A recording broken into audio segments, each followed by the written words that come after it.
నమస్తే, welcome to big TV. నేను మీ గౌతమి. అయితే ప్రజెంట్ పర్వత్ నగర్లోని ఒక దారుణమైన సంఘటన అయితే చోటు చేసుకుంది. ప్రజెంట్ మనం వాళ్ళ ఇంటి దగ్గరే ఉన్నామన్నమాట. అసలు ఏం జరిగింది ఏంటి అనేది ఒకసారి మనం వివరాల్లోకి కానీ వెళ్తే, పరమేశ్వర్ అలాగే భారతి ఇద్దరు కూడా భార్యాభర్తలు.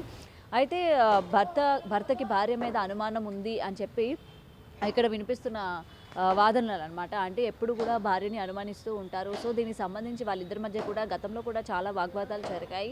అండ్ ఆమె చంపిన ముందు రోజు రాత్రి కూడా ఇద్దరు కూడా ఘర్షణ పడినట్టు కూడా తెలుస్తోంది.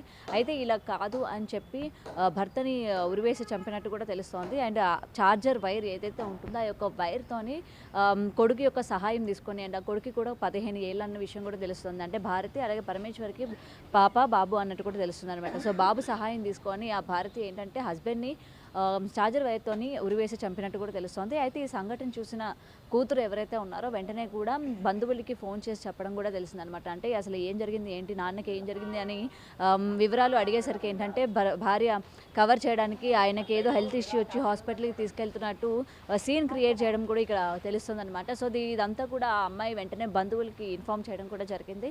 ఇలా మమ్మీ ఇట్లా చేసింది అని చెప్పి కూడా మొత్తం ఇన్ఫామ్ చేసినట్టు కూడా తెలుస్తుంది. సో అసలు దీనికి కారణాలు అనుమానాలైనా, సో ఎప్పటి నుంచి వీళ్ళిద్దరు కూడా గొడవలు పడుతున్నారు. సో ప్రతిదీ కూడా తెలుసుకుందాం. ఇప్పుడు వాళ్ళ ఇంటి దగ్గరే ఉన్నామన్నమాట. వాళ్ళ ఇంటి ఓనర్ కూడా ఉన్నారు. సో వాళ్ళు ఇక్కడికి వచ్చి ఎన్ని ఇయర్స్ అవుతుంది, సో ఎప్పటి నుంచి వీళ్ళు ఇక్కడ ఉంటున్నారు, అండ్ గొడవలు ఏమైనా సరే వీళ్ళు ఎప్పుడైనా విన్నారా లేకపోతే చూసారా, సో ఈ ఘటన కూడా ఏ టైంలో జరిగిందన్న వివరాలు కూడా తెలుసుకుందాం. అమ్మ మీ పేరు?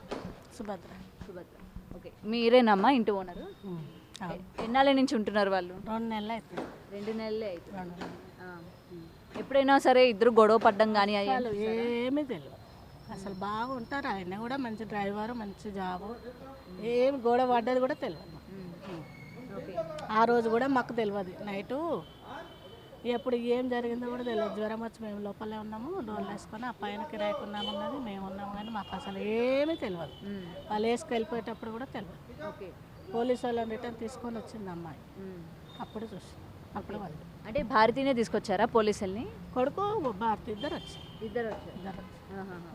ఓకే, ఆ పిల్లలు కూడా మీతో ఎప్పుడు మాట్లాడలేదా? పిల్లలు మాట్లాడతారు.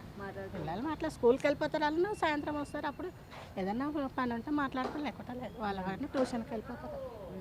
ఏమీ సంబంధమే లేదు. ఓకే, సో ఇంతకు ముందు వాళ్ళు ఎక్కడ ఉండేవాళ్ళు ఏంటన్న విషయాలు ఏమైనా తెలుసా పోనీ? అది లంబడతాండాలంట, సొంత ఇల్లు ఉందంట. ఇట్లా రోడ్డుకు ఇట్లా డౌన్ అయిందనేసి వచ్చారు. ఇల్లు కట్టుకుంటామా అంటే మా కూతురు పెద్దది అవుతుంది, ఇల్లు కట్టుకుంటాం 1 సంవత్సరం ఉంటామంటే పర్వాలేదు పోనీలే అనేసి ఫోన్ చేసి అంతే. ఇంకేమీ సంబంధం మాకు అడ్రస్ వాళ్ళ ఇల్లు కూడా తెలియదు. చెప్పింది అంతే. ఇట్లా లంబడతాండాల ఇల్లు మాకున్నది, ఇట్లా రోడ్డుకు హైట్ తక్కువ నీళ్ళు వస్తున్నాయి వర్షానికి అంటే సరేలే ఉండదు.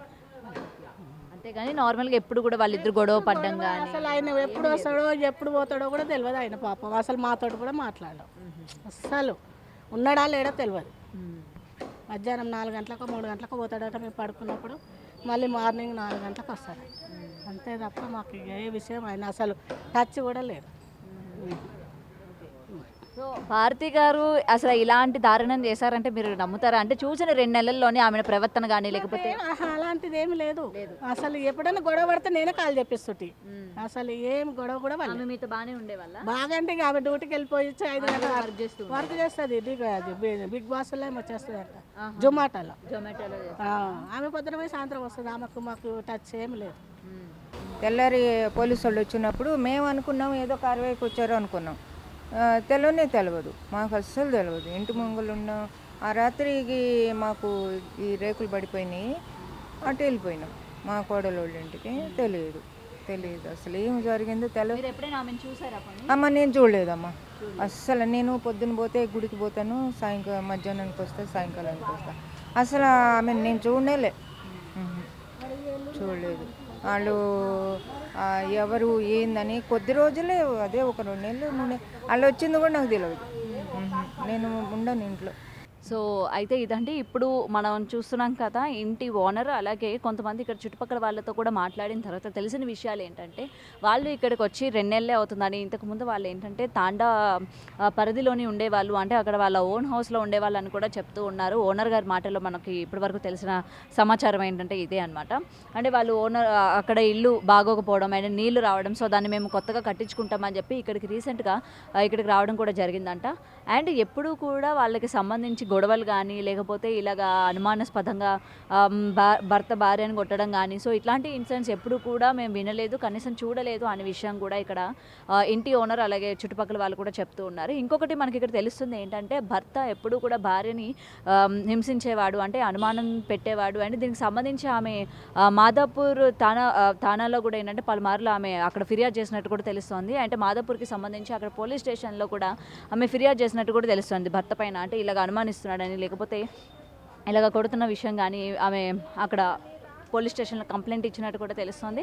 అండ్ కంప్లైంట్ ఇచ్చిన తర్వాత కూడా ఈయన ఎప్పుడు కూడా వైఖరి అంటే ఆయన యొక్క పద్ధతి తీరు కావచ్చు మార్చుకోకపోవడం కూడా ఇక్కడ మనకి ప్రధానంగా తెలుస్తుంది అనమాట.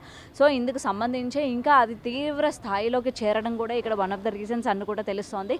అండ్ అది తీవ్ర స్థాయిలోకి వెళ్ళిన తర్వాత అది ఏ టైంలో జరిగింది ఏంటి అనేది ఏంటంటే ఇక్కడ మనకి క్లియర్గా లేదు. ఎందుకంటే ఓనర్ గారి మాటల్లో కూడా ఏంటంటే ఎప్పుడు మధ్యాహ్నం జరిగిందా నైట్ జరిగిందా అన్న విషయాలు కూడా ఏమాత్రం కూడా తెలియలేదమ్మా అని కూడా ఇక్కడ వాళ్ళు చెప్తూ ఉన్నారనమాట. మరి ఏ టైంలో జరిగిందో ఏమో కానీ కొడుకు యొక్క సహాయం తీసుకొని ఆల్రెడీ మనం ఇంతకుముందు మనం మెన్షన్ చేసినట్టు కొడుకుకి 15 ఏళ్ళు అండ్ కూతురికి 12 ఏళ్ళలాగా ఇక్కడ తెలుస్తుంది అనమాట. అండ్ కొడుకు సహాయం తీసుకొని భర్తని కిరాతకంగా చార్జర్ వైర్తోని ఉరివేసి చంపినట్టు కూడా తెలుస్తుంది అనమాట. సో చంపేసిన తర్వాత ఆమె ఏంటంటే చంపినట్టు తెలియకుండా ఉండాలి అని చెప్పి ఇది మొత్తం కూడా ఏంటంటే ఆయనకి హెల్త్ బాగాలేక హాస్పిటల్కి తరలిస్తున్నట్టు అంబులెన్స్కి కాల్ చేసి ఆమె హాస్పిటల్కి తీసుకెళ్తున్నట్టు ప్రయత్నాలు చేయడం.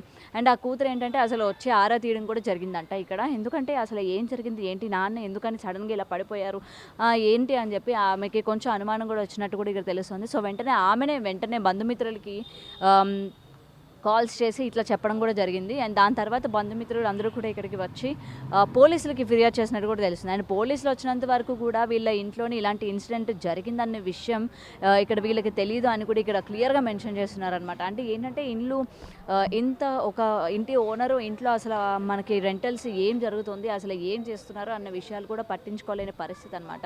అంటే ఇక్కడ ఆమె చెప్తుంది ఏంటంటే ఆమెకి హెల్త్ ఇష్యూస్ ఉన్నాయి, హెల్త్ బాగాలేదు, అందుకనే పైకి వెళ్ళలేని సిచ్యువేషన్, అందుకే వాళ్ళ ఇంట్లో ఏమైనా గొడవలు జరిగినా లేకపోతే ఈ ఇన్సిడెంట్ ఎప్పుడు జరిగింది ఏంటి అన్నది కూడా మేము ఫోకస్ చేయలేకపోయాము హెల్త్ ఇష్యూస్ వల్ల. ఎందుకంటే మనం చూస్తున్నాం 2-3 రోజులుగా కంటిన్యూస్గా వర్షాలు పడుతూ ఉన్నాయి, దీనికి సంబంధించి అందరూ కూడా జ్వరాల బారిన కూడా పడుతూ ఉన్నారు. సో వీళ్ళ ఫ్యామిలీలో కూడా సేమ్ ఇన్సిడెంటే జరిగిందనమాట. సో అందువల్ల ఈమె ఎక్కువగా ఫోకస్ చేయలేదు అనే విషయం కూడా ఇక్కడ తెలుస్తోంది. సో అసలు ఈ ఇన్సిడెంట్ పోలీసులు వచ్చి చెప్పినంత వరకు కూడా ఈమెకి తెలియలేదు అని చెప్తూ ఉన్నారనమాట. అండ్ పోలీసులు వచ్చి ఇంటికి మొత్తం కూడా లాక్ వేసినట్టు తెలుస్తుంది. మరి ఆ అమ్మాయి ఎక్కడుంది ఏంటి, అమ్మాయిని ఆల్రెడీ ఇప్పుడు ఎవరైతే హత్య చేశారో భారతి అలాగే కొడుకుని అదుపులోకి తీసుకున్నట్టు కూడా తెలుస్తుంది. మరి అమ్మాయి బంధుమిత్రులు వాళ్ళ ఇంటికి తీసుకుపోయారా ఏంటనే విషయాలు ఇంకా తెలియలేదు. మరి చూడాలి దీని వెనక ఇంకేం కారణాలు ఉన్నాయి, అంటే నిజంగానే ఇంతలాగా హింసించేవారు, అసలు హింసించడానికి గల కారణాలు ఇదేనా లేకపోతే ఇంకేమైనా ఉన్నాయా అన్న విషయాలు కూడా ఇంకా పోలీసులు దర్యాప్తు చేస్తున్నట్టు కూడా తెలుస్తోంది. కెమెరామెన్ నరసింహతో Gautami reporting, Hyderabad. For more videos like this, subscribe Big TV channel.